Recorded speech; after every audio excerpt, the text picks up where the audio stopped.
Vamos lá. Deixa eu só ver no canal aqui. Se já entramos no ar. Ele sempre dá um delayzinho aqui, mas acaba entrando. Ok, entramos já, gente. Ok, vamos lá, meninas preparadas? Ó, o Cláudio já está aí. Sejam bem-vindos a mais um Elocubrando ao vivo, né? E vamos debater hoje a temática do aumento da violência do Estado, o aumento da violência na sociedade e sua relação direta com a pandemia. Conosco, a dona do jogo, a dona da coisa toda, a garotinha que reinventa a penicilina, que destrói o poder da bactéria em 0,6 segundos, fazendo tudo isso sem deixar o feijão pegar no fundo da panela. Boa noite, Heloísa de Carvalho. Boa noite, Daniel Pereira. Boa noite, Maria do Carmo. Boa noite, pessoal. Tudo bom? E aí, Elo, vamos debater? Vamos debater. E o feijão não pegou no fundo da panela, para variar. É isso. Só fiz hoje um feijãozinho preto, gordo, por conta do frio, para dar uma aquecida no coração e na barriga. Imagino que ficou uma maravilha. Gente, estamos recebendo hoje a doutora Maria do Carmo Santos, formada em Psicologia pela Universidade do Vale do Itajaí, mestre em História pela Universidade Federal de Santa Catarina e doutora em Educação pela Universidade Federal da Bahia. Professora concursada do Cefet Bahia, antiga Escola Técnica Federal, em Salvador, tendo saído para ser professora da Universidade Federal de Rondônia. Atualmente, a Maria do Carmo é presidente do grupo Vítimas Unidas. É isso, doutora? Boa noite. Boa noite, Heloísa. Boa noite, Daniel. Boa noite a todos. Muito obrigada pelo convite. É isso mesmo. De norte a sul do país. Maravilha. Doutora, você podia falar um pouquinho, dar uma introdução a respeito do seu grupo, como é que funciona a sua ONG, quais os trabalhos? Ok. Na realidade, a gente não é uma ONG, a gente é um grupo, ok? Que surgiu a partir das vítimas de Roger Abdelmaci, aquele médico de fertilização, e a partir dali a gente começou, né, a se agrupar, um conjunto de vítimas, a se articular. Inicialmente a gente trabalhava somente com vítimas, mulheres vítimas de violência sexual, mas aos poucos a gente foi expandindo e vindo mais demandas e a gente acabou trabalhando em vários casos que tiveram projeção nacional, como o caso do menino Bernardo Glione, vários casos, e finalmente o caso João de Deus, que eu não gosto de dizer, mas se eu não falar João de Deus, né, todo mundo conhecia assim, e também o caso da Casa dos Anjos de Belo Horizonte. Sem som, Daniel.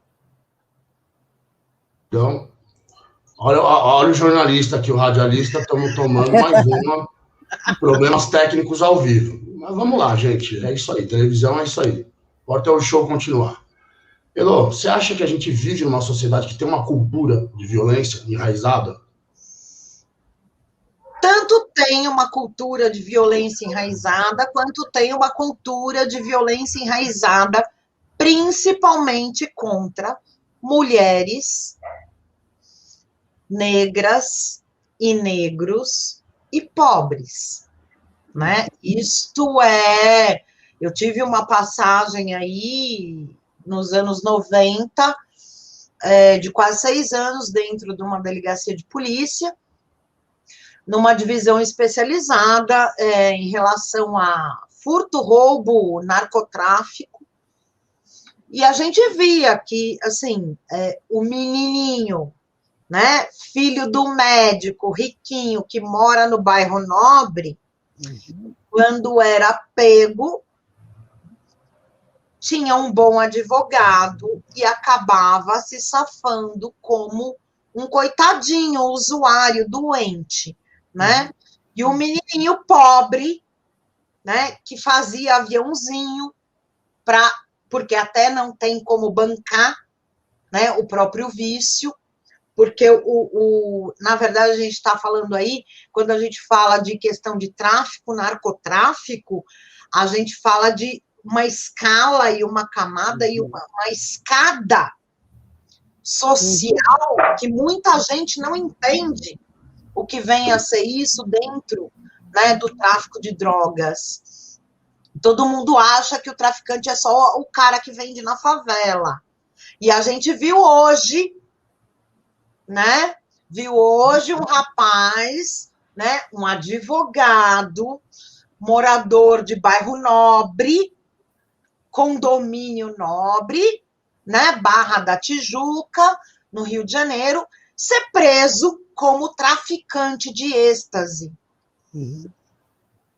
E vou abrir aqui, dá até uma questão que não sei se a Carmo está muito a par, você eu sei que tá mais a par, sobre toda essa questão do que vem, né, a ser o narcotráfico.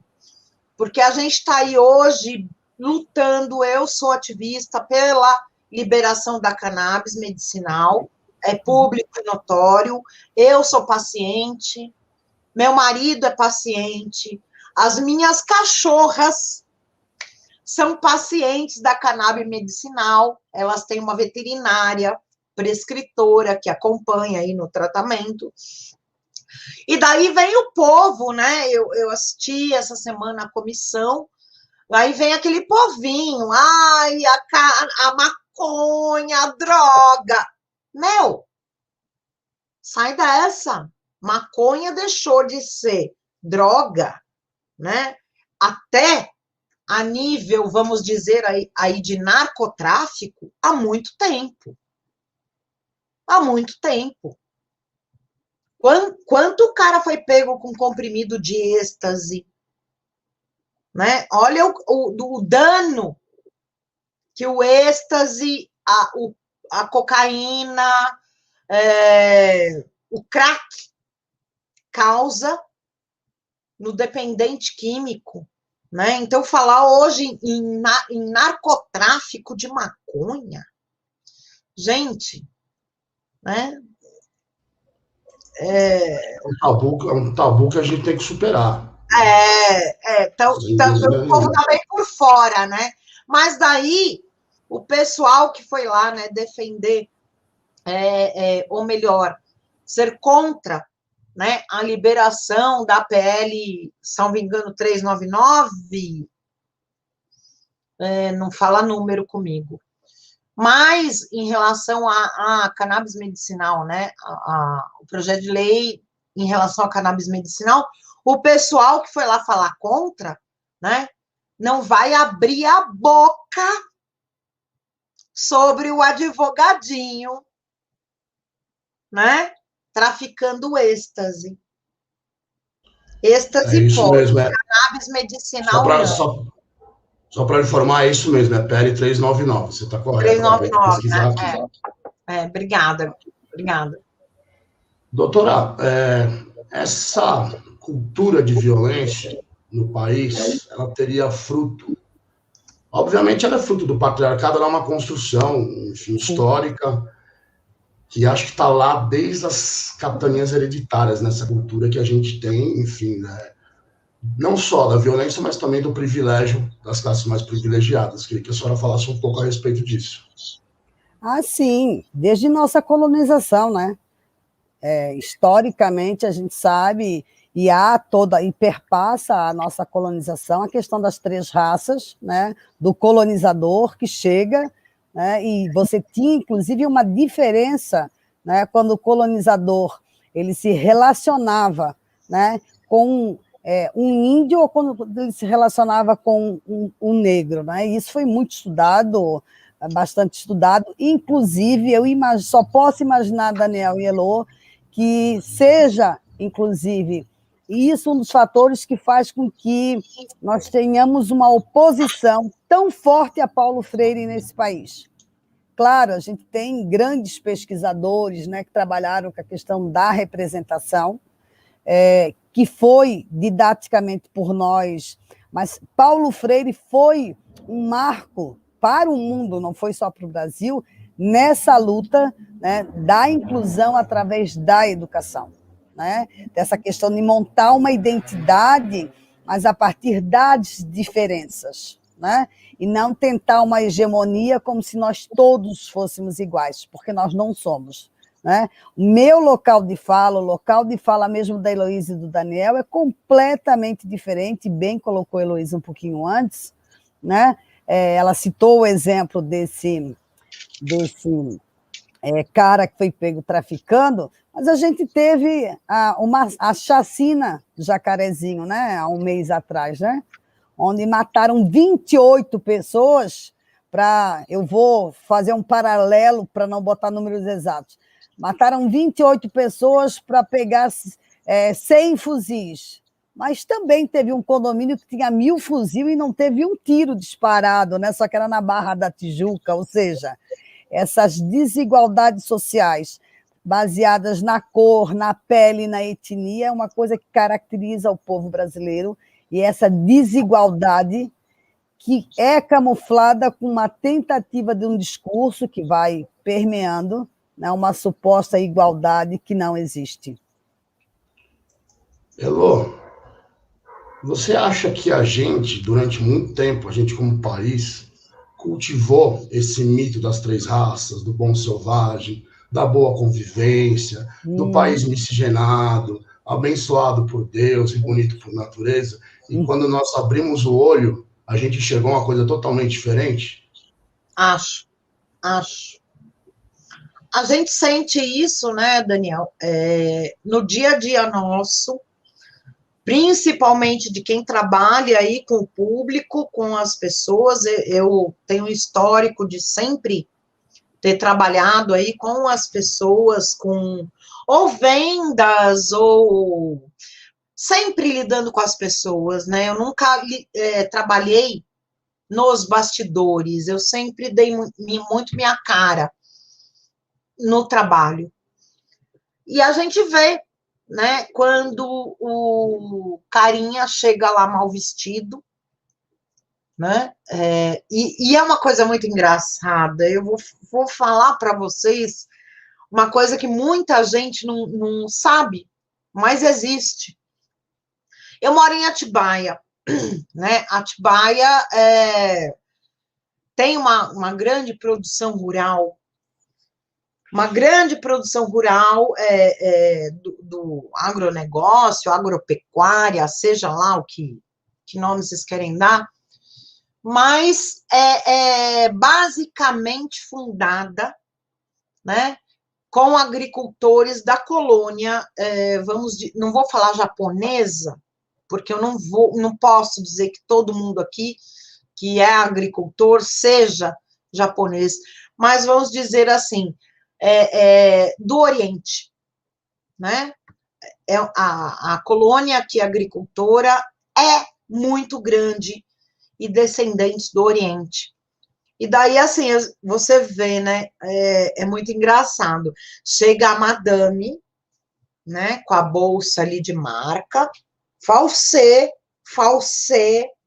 da 25 de março, mas só sabe quem é falsê quem conhece uma legítima como eu. Então, com a bolsa falsê, né, carrinho lá sendo pago em cento e tralala prestações, né, a mulher come viradinho de abobrinha, né, e omelete, mas arrota peru e caviar. Chega ela lá no Banco Itaú, né? Vamos falar nome aqui, porque eu gosto de falar nome, né? Com toda aquela pompa. E daí chega lá aquele velhinho de 1,5 m, quando tem 1,60 m, né? Quando tem muito, 1,60 m, velhinho curvadinho, japonês, cheio de ruga, as unhas com terra, plantador de morango, né? E a madame lá. Não, porque eu tenho que ser atendida, a gerente, a minha conta, né? Aí a gerente pega e atende o veinho. Mas não porque é veinho, né? Não porque está no direito dele de ter a prioridade no atendimento por conta da lei. Não só por isso, mas porque a conta bancária do velhinho do morango, meu, é muito, mas muito mais gorda que a madame, né, da bolsa de marca. A gente vive isso. Só que todo mundo percebe essa diferença, que aquele velhinho do morango ajuda a dar emprego, a desenvolver a economia do país, a economia local. É muito mais humano do que a mulherzinha da bolsa de marca, porque quando o empregado dele está doente, né, a maioria dos agricultores daqui de Atibaia tem convênio, fazem convênio médico com hospitais da região para os empregados, tá? E hospitais particulares, coisa que eu não tenho, eu sou do SUS, né? Então, assim, e a madame não tem convênio. A madame está lá na Santa Casa, junto comigo na fila, com a bolsinha de marca também dando chilique, achando que ela é melhor do que o velhinho agricultor que gera emprego, recurso para a economia, só que ele está como lá? Com o butinão, né? Butinão para quê? Para cobra não morder. Para escorpião, a gente já teve vários problemas de surto de escorpião em Atibaia, né? Para pisar no barro com a unha suja, mas desenvolve a economia. Maravilha, Elô. Doutora, eu queria que a senhora pegasse esse gancho de Elô, que ela deu um exemplo prático dessa relação Sim. que a gente tem, né, dessa relação do patriarcado, enfim, da cultura da carteirada e outras coisas mais. E eu queria que você botasse isso num âmbito mais macro, numa relação mais histórica, e desse uma descarnada, né, nesse tipo de cultura que virou uma coisa meio institucionalizada no país. Olha só, Daniel, na realidade, veja, nós temos historicamente, né, e aí eu gosto muito da contribuição do Foucault nessa compreensão de como a gente se constitui, né, a gente vem se constituindo historicamente, e como se tenta mascarar numa relação de igualdade sem respeito, né, a uma identidade, sem respeito às diferenças bem colocadas, e claro, e aí se nós não temos esse reconhecimento dessas singularidades diferenciadas, nós não vamos ter, de forma nenhuma, uma justiça, né, que seja realmente justa. E aí isso que a Elô colocou é muito pertinente, porque a gente vive isso no Grupo Vítimas Unidas, né? Assim como a gente ajudou a botar muito bandido na cadeia, a gente também ajudou a tirar pessoas inocentes da cadeia, né? E que foram, e quando você olha o histórico e olha como elas foram literalmente colocadas, você não tem dúvidas que no Brasil, né, onde um presidente teve a coragem de dizer que não há, de forma nenhuma, né, um preconceito, né, mas a gente sabe que a carne, né, mais barata do mercado, vamos dizer assim, é a carne negra, são os jovens negros, são as nossas crianças. E isso a gente percebe, eu volto a dizer, né, porque, historicamente, o Brasil ele vai se constituir do quê? Né? Do europeu que vem para cá, inicialmente português, dos índios que aqui tinham e depois dos escravos. E isso vai se diferenciando, como eu já coloquei, né, na criação, conforme vão nascendo os chamados crioulos e mulatos. E essa diferenciação que a gente percebe bem na obra, né, eu brinco muito assim, você está na Casa Grande ou na Senzala. Essa questão da Casa Grande e Senzala, ela perpassa até hoje, né, a nossa Constituição, perpassa até hoje a nossa realidade. Basta você ir em grandes centros como São Paulo e Rio de Janeiro, que você vê, né, você vê prédios de luxo, você vê isso, e você vê nossas favelas. E eu acho que o momento que a gente está na pandemia, ele vai deixar isso muito mais claro, né? Assim, sabe-se já que da população que morreu, por exemplo, no estado de Covid de São Paulo, 70% das pessoas que morreram de Covid em São Paulo não tinham ensino médio completo. Né? Então, a gente sabe que até na pandemia é essa classe trabalhadora, ok, que desde que se dá a Revolução Industrial, ela se separa, se aliena da sua força de trabalho e ela passa a ser uma mercadoria.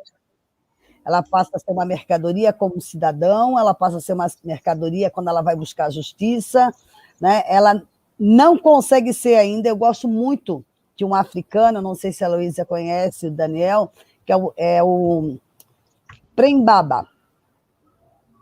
Né? Assim, e adoro o trabalho dele, que não tem nada a ver com Prem Baba, tá? Holístico, mas o Baba, para mim, é uma, assim, né? Que a gente chama ele de Prem, mas na realidade é Omi Baba, né? E a gente aqui. E ele tem um trabalho belíssimo nesse sentido de dizer: olha, mesmo quando há, Daniel, uma igualdade, né? Vamos dizer assim, quando o negro consegue chegar a um patamar do branco, né, ele vai trabalhar essa questão que o Foucault trabalhou, que vários autores, Eni Orlandi, ou Orlandi, a gente chamava ela de Orlandi, ela foi minha professora. Essa questão do discurso que tenta nos colocar, né, conforme uma Constituição que coloca que nós somos todos iguais. Correto. Elô, você é bacharel em Direito, né? O que a gente sabe disso, você não divulga muitos. Então, você é uma mulher das leis, uma pessoa das leis. E a gente sabe que dentro da democracia burguesa e branca, né, no caso do Brasil, quem exerce o poder é as elites, né? Quem tem dinheiro para disputar uma eleição, para ser eleito, para chegar a um cargo eletivo do executivo, é quem tem o dinheiro, quem tem o capital na mão. E na justiça acho que também não é diferente, né? Porque quem tem dinheiro para conseguir um diploma de direito, enfim, poder prestar uma OAB, queria que você falasse um pouco disso, da justiça sendo exercida por uma classe só.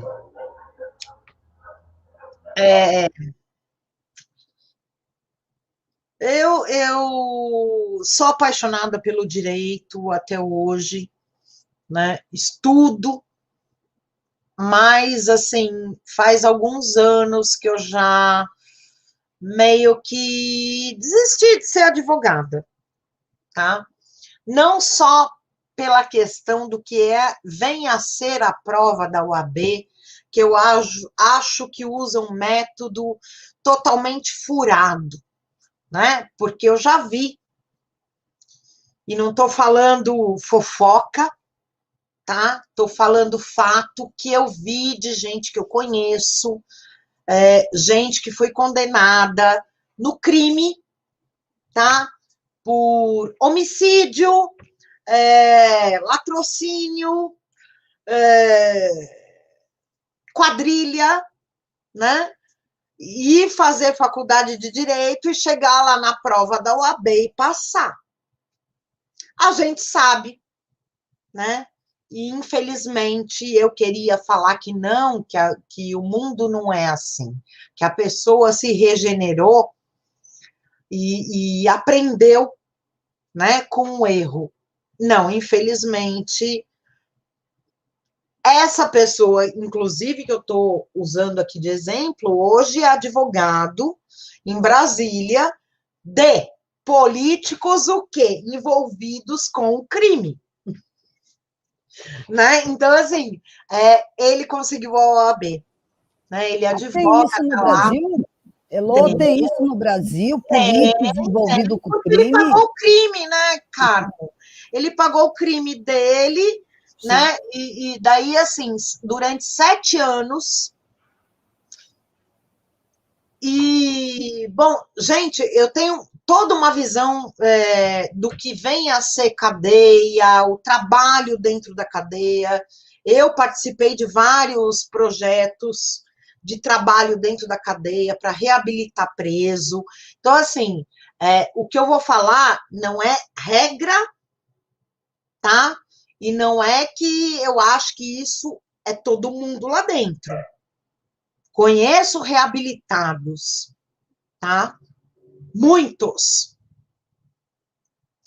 Mas também conheço gente, né? Ai, detalhe, era policial. Policial virou bandido, condenação crime por tráfico, por homicídio, latrocínio, formação de quadrilha, roubo de carga, etc, etc, etc, né? 7 anos lá dentro, bancado por quem? Pelo povo. E daí eu vou abrir um parênteses. O preso comum, né? Aquele ladrão, aquele homicida, cidadão comum, que vai parar na cadeia, e que eu acho que tem que ter toda a dignidade humana para a gente tentar uma reabilitação social, e eu sou a favor disso, eu sempre fui, a gente tem que dar o nosso melhor para ele se reabilitar. Bom, o cara saiu e fez bobagem de novo. Bom, então é assim, né? A vida não dá muitas chances para todo mundo, né? Deu uma, o cara, né? Eu tô falando isso, tá? Dentro do que vem a ser a lei das APACs, das ONGs que estão dentro da cadeia tentando a reabilitação. Eu estou falando disso, tá, gente? Bom, mas o policial não. O policial não. O policial, ele tinha ali uma prerrogativa de defender a sociedade. A família dele é sociedade. O cara não acorda para isso, que a filha dele é sociedade, é uma cidadã, paga o impostinho dela também, para ter o pai ali defendendo a vida dela. E daí esse cara se mete com tráfico, narcotráfico, prostituição, e fica 7 anos lá, sendo bancado pelo povo que pagava ele antes para cuidar da segurança da gente. Ó, o absurdo que é. Então, assim, eu acho que o policial, tá?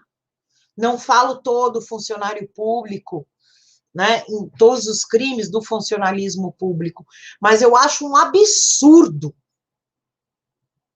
um policial que é preso por narcotráfico, prostituição, quadrilha, roubo de carga, latrocínio. Não estou falando de crime passional, matou a mulher porque descobriu que a mulher tinha um amante. Não, não é isso.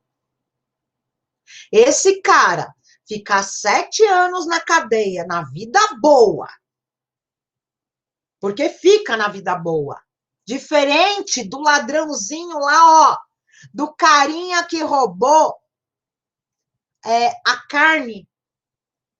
A gente viu aí um episódio, né, um tempo atrás, muito diferente. A cadeia para policial é totalmente diferente. Quem conhece cadeia, quem não conhece, eu aconselho, porque todas as cadeias para policiais têm visitação monitorada. Vai lá visitar. Entra numa cadeia comum e entra em uma para policial. Mas, Heloísa, o cara trabalha.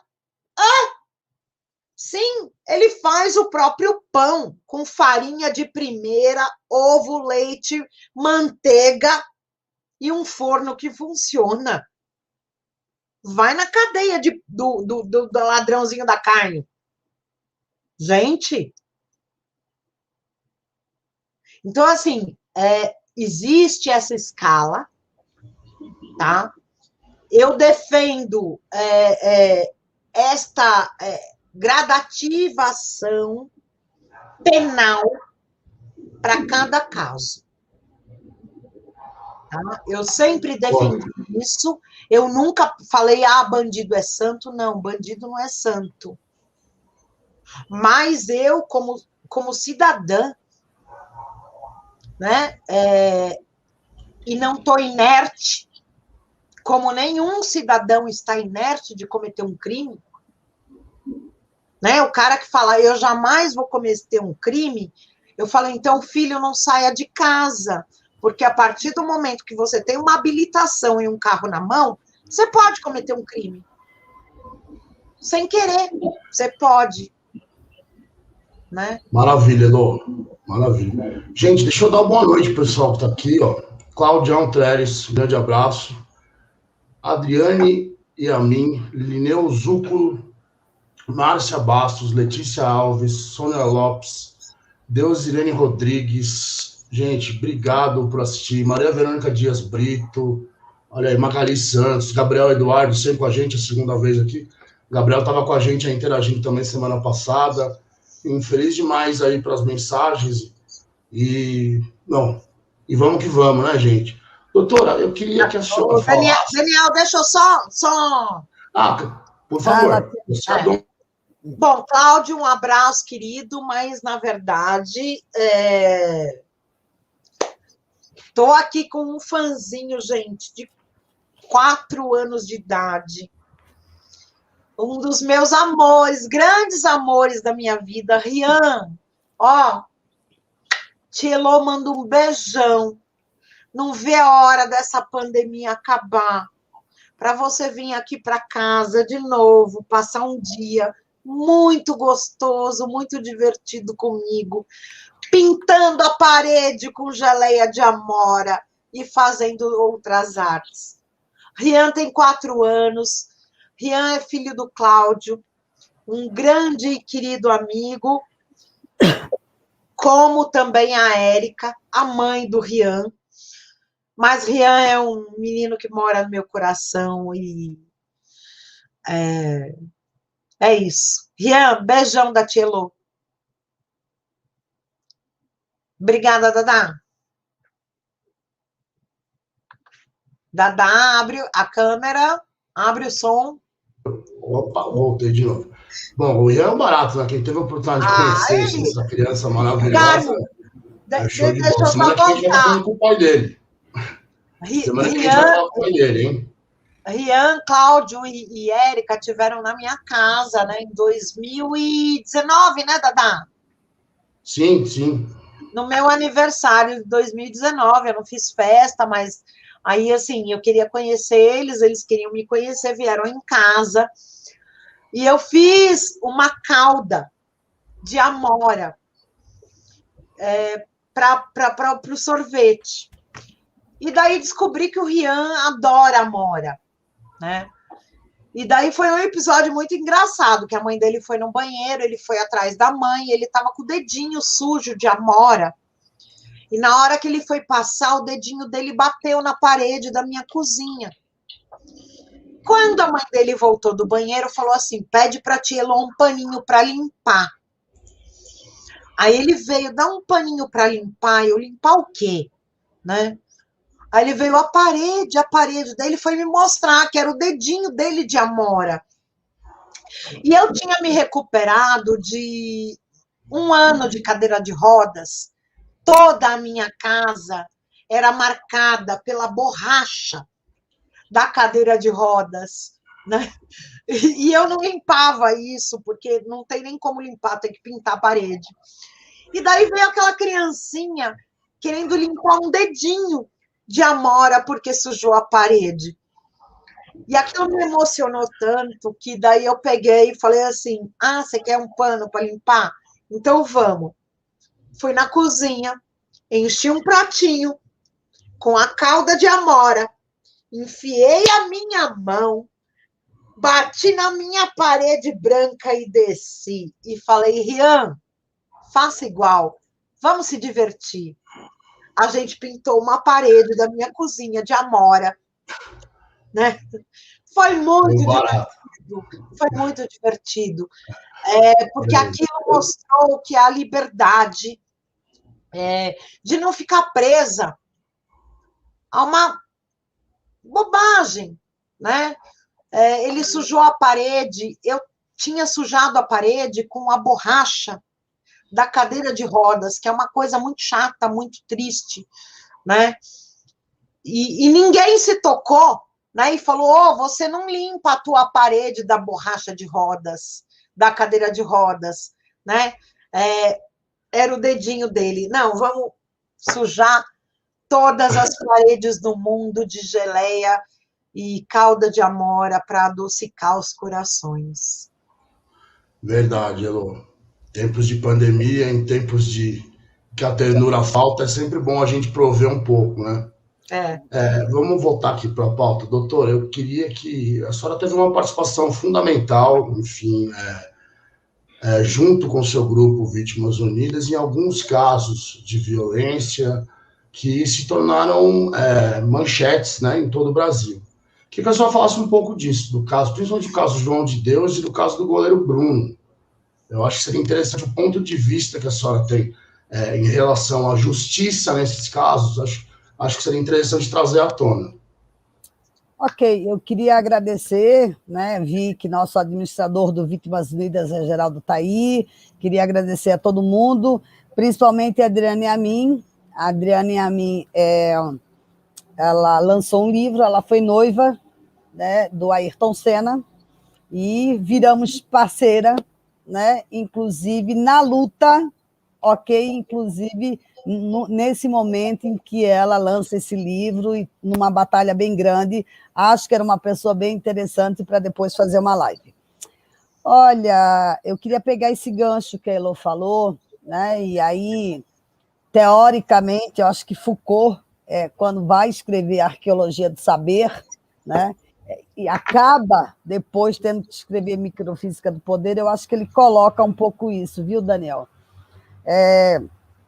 Caso do goleiro Bruno, né, e caso de João de Deus. Vou chamar de João de Deus, não porque eu ache que ele tenha que ter esse apelido, mas é como ele é conhecido. Tá? Eu acho e concordo plenamente que está mais do que na hora. Né? A gente teve, inclusive, no Congresso Nacional, discutindo a modificação do Código de Processo Penal desse país. Ok? Doutor Jonas também entrou aqui, grande companheiro, a esposa Jaqueline, né, perderam um anjo, que é o filho deles, que foi vítima de erros médicos, que também é uma turma com que a gente trabalha.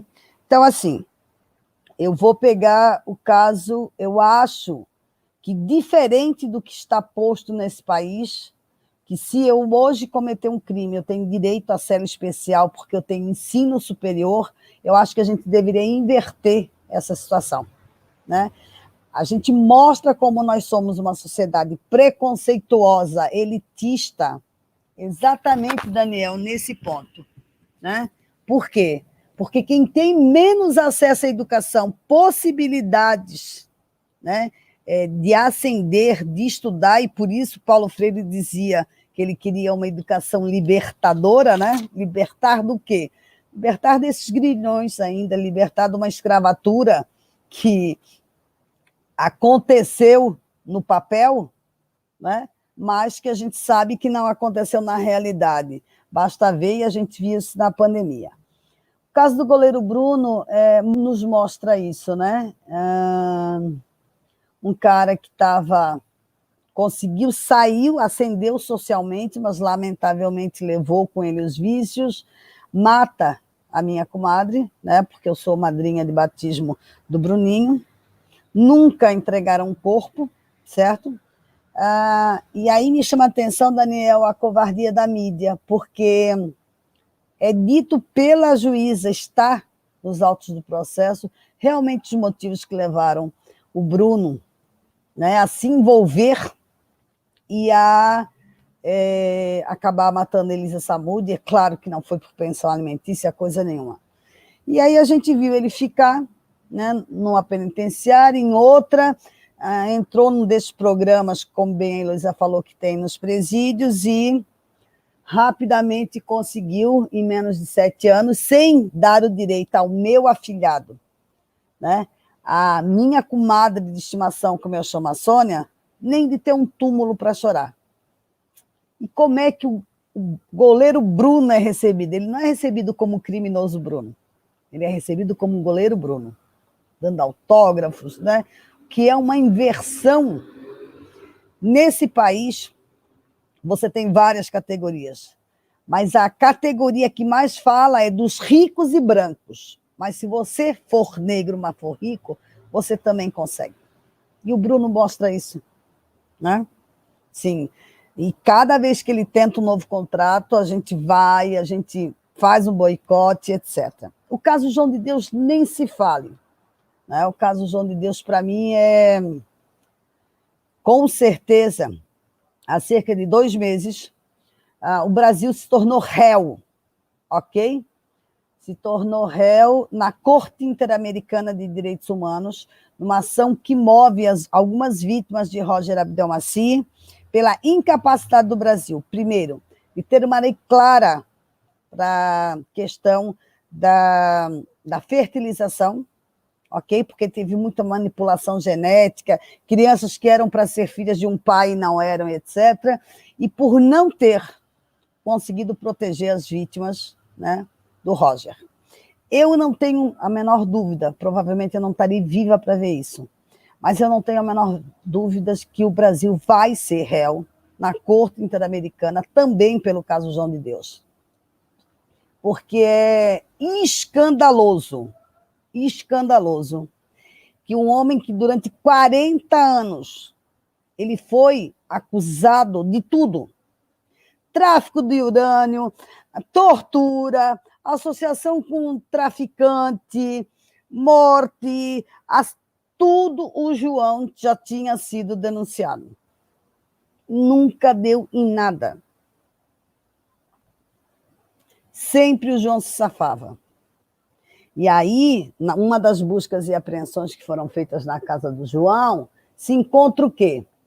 Se encontra uma carteira do Exército em nome de João Teixeira de Farias, como se ele fosse do serviço de investigação da área militar.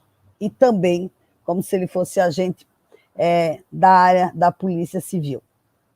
Então, assim, você percebe, né, nesses 2 casos, o quanto dinheiro, não que nós não tenhamos pessoas sérias no nosso judiciário, temos, mas a realidade que eu lido, talvez seja azar meu, mas eu encontrei, as pessoas mais honestas que eu encontrei no judiciário, elas estão tão ou quase resignadas quanto eu. Elas lutam, como nós lutamos contra as desigualdades sociais desse país, mas o sistema ele é feito, né, a burocracia que envolve, né, o nosso sistema judiciário ele é feito, primeiro, para quem tem dinheiro, para poder entrar com embargos infringentes, embargos isso, embargos aquilo. E é muito... Gente, vocês peguem o caso Roger, o Roger foi condenado a mais de 270 anos de cadeia. Ficou 4 foragido e até hoje ele não conseguiu ficar 4 preso ainda.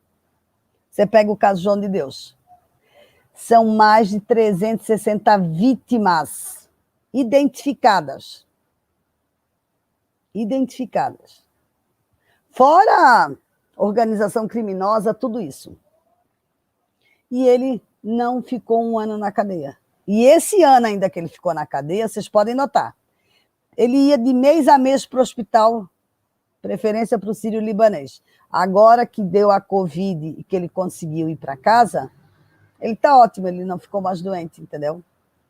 Então, lamentavelmente, a Daniel e Elô, a realidade que eu trabalho, que eu conheço, é delegacia nesse país, polícia, presídio, cadeia nesse país é para pobre. É para quem rouba um pacote de bolacha para quem rouba alguma coisa assim. Não é para rico. Rico não fica na cadeia.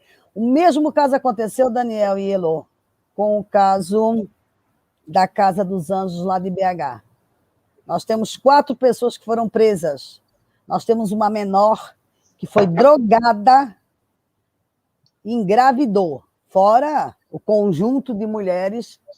E aí nós temos um recordista mundial, Rodrigo Fiuza, nós temos um genro do desembargador, onde foi apreendido material na empresa dele com pedofilia, inclusive de neném.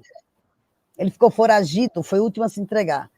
Nós temos um DJ e nós temos uma moça que aos 15 anos foi vítima e depois ela virou aliciadora. Não fazem 6 meses, só ela está presa. Essa cultura de uma justiça completamente exercida por uma classe só, enfim. E o caso do goleiro Bruno é pontual, viu, Maria do Carmo? Eu fui assessor de imprensa do Santos Futebol Clube durante 7 anos.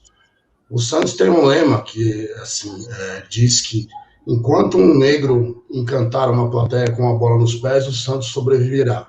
Eu acho um lema um pouco ambíguo. Ele pode até ter uma poesia bonita, enfim, tal. Mas é aquela coisa, o lugar do negro é com pandeiro na mão, né? Ou com cavaco, com violão, sim, ou com uma bola no pé. Né? E isso, assim, e que se defendem a ressocialização, que o goleiro Bruno vá se ressocializar longe do esporte. Exatamente. O esporte não tem que dar esse exemplo, o esporte tem outros exemplos pontuais. O esporte tem outros negros maravilhosos, né, como equivocadamente disse o nosso Luiz Roberto, da Globo, mas o esporte é de Ademar Ferreira da Silva. Né? O esporte, ele é de Bill Russell, o esporte, ele é de Kareem Abdul-Jabbar, ele é de Jesse Owens, né? Ele é de John Carlos, Greg Milton, aqueles do Black Power, aquela famosa foto do Black Power. Esse é o esporte. O esporte não é o lugar do goleiro Bruno. Enfim, eu acho isso. Que se defende a ressocialização, que vá se ressocializar longe do esporte. Elô, pega um gancho aí no que a doutora disse e como a gente vai um dia poder galgar o sonho de acabar com essa cultura do justiçamento e da justiça seletiva no país. Bom, eu acho que o primeiro passo, né, para acabar com tudo isso são as vítimas denunciando, né? A denúncia, infelizmente, a gente ainda tem uma cultura no Brasil de que denúncia não leva a nada. Ah, eu vou fazer boletim de ocorrência e não vai nada. Gente, a denúncia, ela não está limitada a uma delegacia de polícia, né? Infelizmente, não chega para a grande maioria das pessoas a dimensão que possa vir ser uma denúncia. A denúncia, ela está aí hoje, né? A gente tem um celular, joga nas redes sociais, procuram pessoas, mandem os vídeos, a gente tem o Ministério Público, estadual, federal, que funciona, tá? A denúncia funciona. Hoje eu acredito muito mais, apesar de ter tido toda uma bagagem dentro da Polícia Civil, acreditar na Polícia Civil ainda, né? Eu acredito ainda nas delegacias de polícia, eu acho que tem muita gente séria lá dentro. Mas Heloísa, é todo mundo? Não, infelizmente não é. E a gente não tem como falar fulano é sério e Beltrano é bandido. Infelizmente, às vezes a gente até tem como, a gente não tem prova para falar e não pode ficar acusando, né, as pessoas assim. Mas o Ministério Público, tanto estadual quanto federal, tem canais na internet para denúncias. E o que eu acho muito legal desses canais é assim, determinadas denúncias você pode fazer anonimamente. Ah, mas Heloísa vão investigar e vão descobrir o meu IP e que sou eu e que não sei. Gente, confia. Porque se você confiou em alguém que te estuprou, que te abusou sexualmente, que te explorou, que te violentou, né? Se você teve coragem de confiar numa pessoa que chegou a esse ponto com você, desculpa. Você não tem mais nada a perder. Confia lá no Ministério Público. Né? Tem gente muito séria lá dentro. E essas denúncias vão para frente. E eu falo isso porque eu sou, vamos dizer assim, uma PhD em fazer denúncia aos MPs. Né? E eu não faço anonimamente. Eu quero que meu nome apareça ali. Até porque a maioria das denúncias que eu faço, eu não sou vítima. Eu sou só uma denunciante que sei de um crime. E muito pouca pessoa sabe disso. Que você também pode fazer, né? A tua amiga ali está sendo vítima de abuso sexual, violência doméstica e qualquer crime, né? O filho dela, o vô, não importa quem seja. Você pode fazer uma denúncia para o MP anonimamente, desde que tenha, claro, né, no mínimo, alguns elementos que tenha como o Ministério Público ir atrás para investigar, né? Nome, local, endereço, mas você não precisa se expor, né? Se você tem medo, eu já digo, não tenha medo.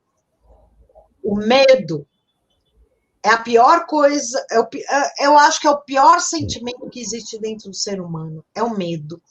O dia que você passa a não ter medo e falar, né? Ou para o Ministério Público identificando, ou publicamente num vídeo pela internet. Gente, o fantasma do medo sai correndo, porque ele tem medo de você.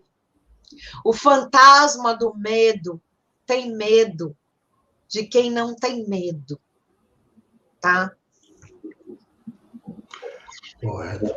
Maravilha, Elô. Doutora, vamos partir para a última temática que a gente tinha combinado, que é uma coisa muito interessante, que é a questão do assédio digital. Uhum. E o crescimento desse novo tipo de violência em tempos de pandemia. Acho que a pandemia, ela proporciona, né? Criou, acho que praticamente um novo crime, né? Enfim, Sim. podemos dizer assim. Nós tivemos, inclusive, um caso, né, recentemente no Brasil, que foi a primeira condenação por um estupro digital. Né? Sim. Queria que a senhora falasse um pouquinho a respeito disso, por favor. Obrigada, Daniel. Inclusive, hoje, né? É impressionante, eu concordo, eu queria só colocar uma questão que da que a Heloísa colocou. Eu e a Heloísa falamos, nosso local de fala é um local de fala de quem já está com um couro muito grosso. Então, assim, né, sempre que a gente acolhe uma vítima, eu, por exemplo, né, eu sou obrigada a dizer a essa vítima o que ela pode enfrentar. Eu não dou a sensação de que, não, olha, vai ser tudo certo, porque pode não dar certo. Né? Os crimes digitais. Hoje, nós temos uma legislação bastante segura, vamos dizer assim, que permitiria que qualquer stalker, que qualquer assediador, hoje fosse colocado na cadeia facilmente. Nós temos uma lei que é de 1940, nós temos uma lei conhecida como a Lei Lola, que, né, foi a Lola que tanto foi perseguida por um discurso de ódio, por ser mulher e etc. E nós temos a lei Carolina Dickmann, que é quando você, além disso, você vaza, né? O que eu tenho percebido, né? O que eu consigo constatar na realidade? Com esse isolamento social, com as nossas crianças, com os nossos adolescentes, e muitas de nós, eu posso pegar por mim mesmo, eu estou 1 ano e 2 meses trancada sozinha dentro do apartamento. E nós usamos muito as mídias e as redes sociais hoje. E muitas vezes a gente se expõe demais. São as mães, muitas vezes, botando foto dos seus bebês, é a gente botando o nosso cotidiano e etc. E isso facilita muito a vida, ok? Daquela pessoa, daquele cara, por exemplo, que quer dar o golpe. O número de mulheres hoje vítimas, seja do falso príncipe encantado, seja da questão financeira e etc., é enorme. É assustador, Daniel. Realmente é uma coisa bastante assustadora. Também é muito assustador os índices de tráfico humano interno, inclusive Santa Catarina, né? Eu nem sabia disso. E achei muito interessante quando sai a matéria, e salvo engano, Daniel, diga se eu estou errada, quando um jornalista faz uma matéria e diz assim, todo ano isso acontece, porque é sazonal, para mim significa que se todo ano eu tenho tráfico interno de trabalhadores em situação análoga à escravidão, para mim é porque o sistema judiciário não está funcionando. Porque essas pessoas são trazidas para cá, elas são pegas, esses empresários são multados, respondem processos, mas todo ano acontece. Né? Então, assim, a pandemia ela levou a um aumento maior, é claro, da nossa crise econômica, que levou a um índice maior de desigualdade social, ou seja, o pobre ficou cada vez mais pobre, o rico ficou cada vez mais rico, e isso faz com que tanto as nossas crianças, muitas vezes os pais dessas crianças, quanto as nossas meninas, quanto as nossas mulheres e os nossos trabalhadores tenham que se virar para arrumar emprego. E aí eles são vítimas, né, do tráfico interno e externo. E assim como as pessoas estão muito desesperançadas, muita gente morrendo. Né? Você liga a televisão, ou é a gente morrendo, ou é essa situação, né, lamentavelmente, que a gente vive no país, onde nós temos um presidente que não sabe ser gestor, não tem a liturgia para o cargo, não tem perfil para o cargo, né? E tanto que, né, temos amanhã uma manifestação sendo chamada com todo cuidado para pedir fora, né? Fora Bozo, e tudo isso vai permear, né, vai permitir que, literalmente, seja o pedófilo, seja o estuprador, seja o atravessador, ele se apropria desse espaço da internet, mesmo sabendo, eu volto a dizer, que existem essas leis. E eles não se escondem mais. Maravilha, doutora.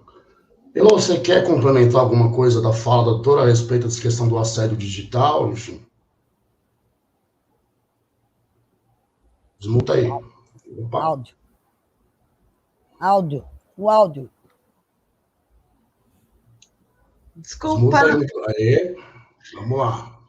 O assédio digital, ele tomou uma proporção tão grande de acharem que é impune, que o assediador não tem vergonha na cara, né?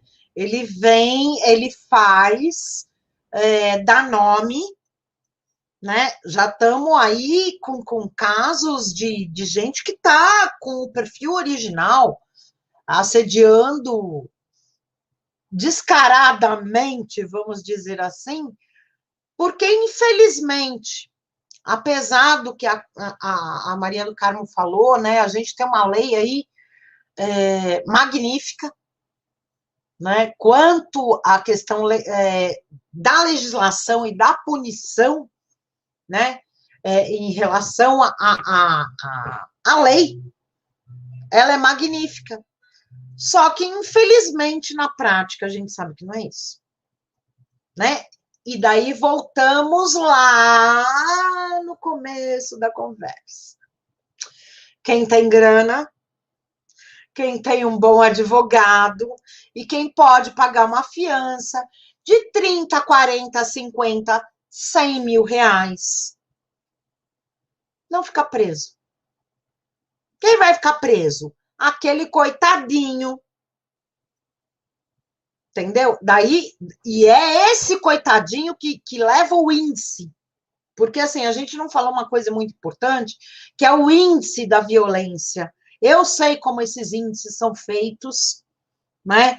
Eu fiz em 2005, 2007, uma pesquisa aqui em Atibaia sobre criminalidade, né? Essa pesquisa... Bom, já conto da pesquisa. E daí eu sei como esses índices vão para as secretarias de segurança pública, né? Aquele carinha, né, com grana, advogado, que pagou a fiança, não entra no índice. Quem que entra? Aquele idiota, que é um idiota, que assediou uma menininha, né?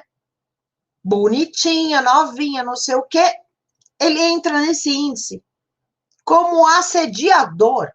Aí você vai ver o histórico todo da postagem, do assédio. Gente, é assim, é um cantador barato que estava se achando, porque internet hoje todo mundo tem, né? E daí você vai ver, o perfil não era dele, a foto não era dele, ele catou uma foto aí no Google, né? Aí você vai ver, o cara é baixinho, feio, narigudo, descabelado, mas ele tinha uma foto de um loiro bonito de olhos azuis. E cantou a menina errado, e esse cai na estatística. O assediador mesmo, aquele profissional, aquele que leva a vítima para encontro. E eu conheço casos e casos, gente. Eu não estou falando aqui de coisa que eu vejo na internet. Entendeu? Eu estou vendo aqui de alertar amiga minha que vem e fala: ai, Heloísa, tem um cara, ai, lindo, me procurando. Eu, ai, meu Deus.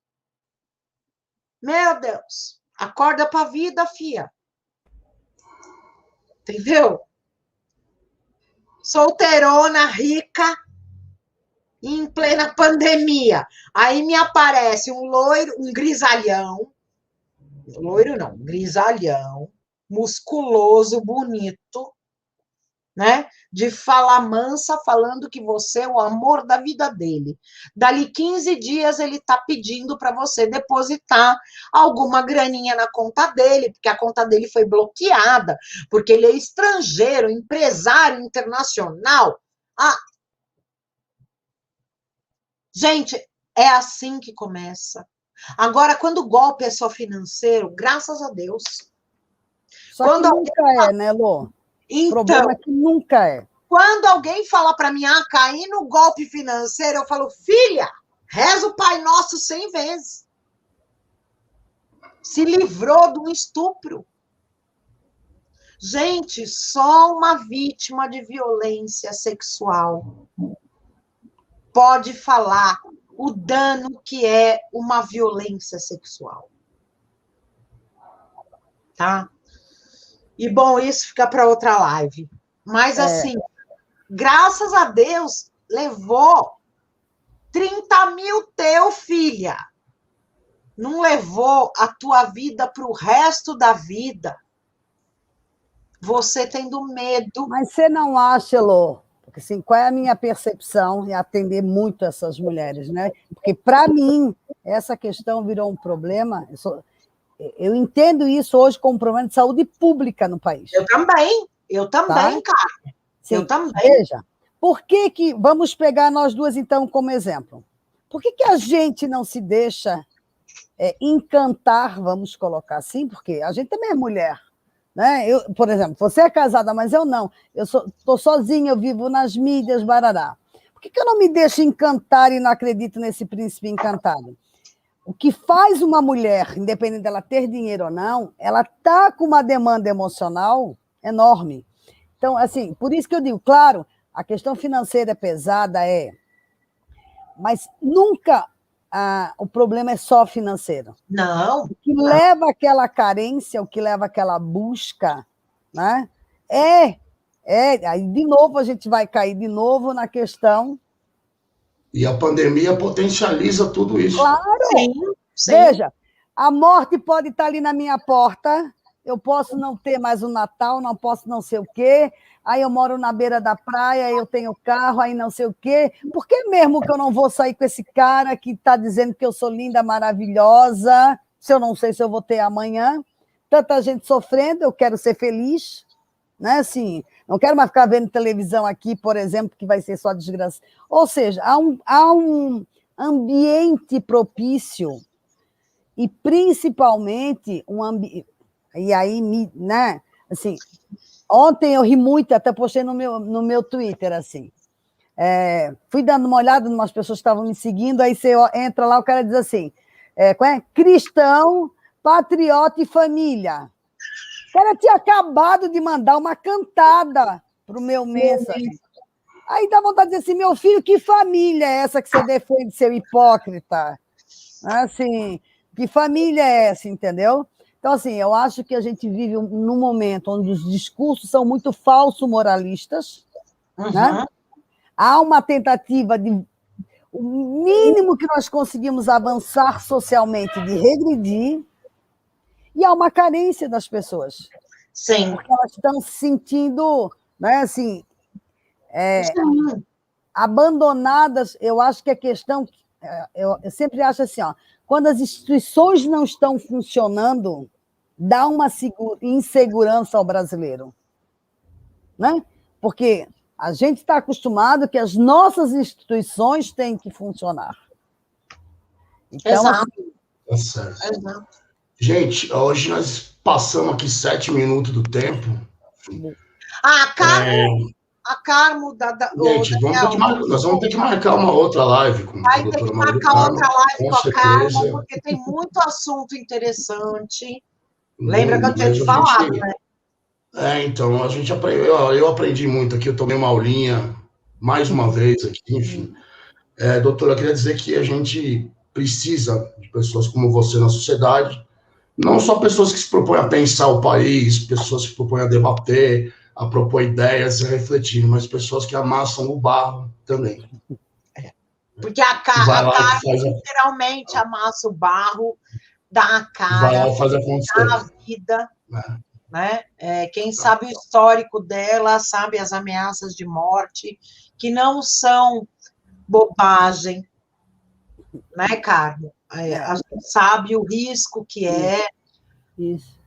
Eu posso mostrar o meu objeto fálico citado. Isso aqui é um bottom que eu ganhei da Fiocruz. Fundação Oswaldo Cruz, né? Exatamente, que eu carrego no peito. Esse é o meu objeto fálico, tá? Objeto fálico da doutora Cloroquina. Exatamente, entendeu? E eu carrego no peito, entendeu? E antes que termine, eu quero agradecer, e eu posso dizer, fora Bolsonaro! Vamos dizer já que a gente tem a última... Fora Bolsonaro! A gente tem a última...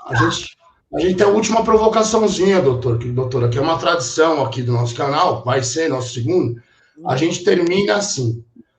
Nós fizemos um diagnóstico aqui, enfim, detectamos várias coisas, nos propomos a fazer reflexão, mas a gente tem a última provocação, que é paliativos, rumos e soluções. Por favor, doutora. Eu acho que a gente precisa de mais empatia, nós precisamos não arredar pé nem um segundo do quanto a gente avançou nas nossas conquistas e individualidade, nós precisamos cuidar das nossas crianças e nós precisamos acreditar que tem gente boa sim. Nem toda briga a gente pode comprar, mas muitas, muitas brigas a gente compra e com responsabilidade vence. O caminho é a educação, são as instituições públicas e é um país forte e não privatizado. Maravilha. E aí, dona do jogo, faz esses dados voarem. Rumos, paliativos e soluções.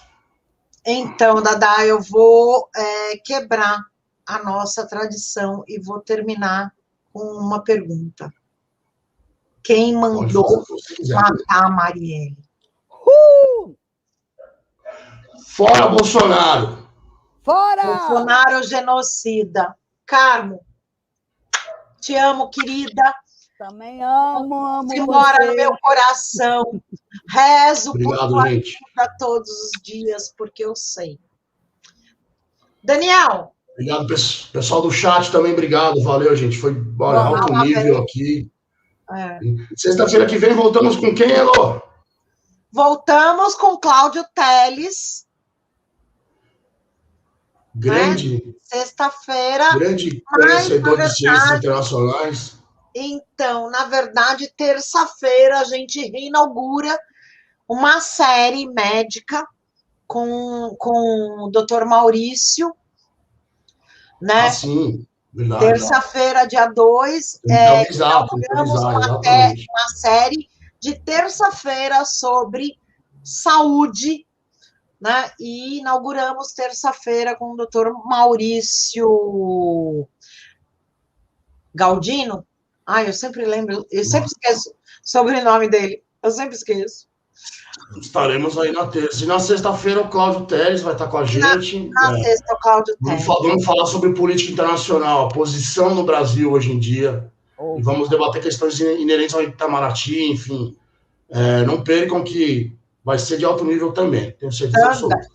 Aqui sempre é alto nível, né? Só tem convidado top.